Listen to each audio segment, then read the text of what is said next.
我哋期待已久嘅 Skull Panda 抵禦觀終景系列即將會喺3月28日官宣。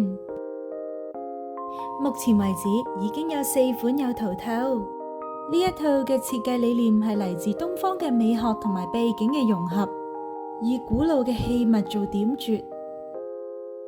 我估計呢4款包含嘅元素應該有博山爐、走馬燈、排燒同埋畫框。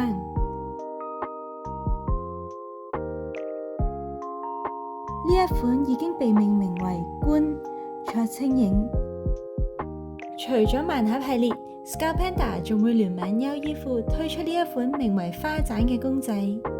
由3月31日開始，買衫就會得到抽選卡。如果好彩抽到嘅話，就可以買到佢啦。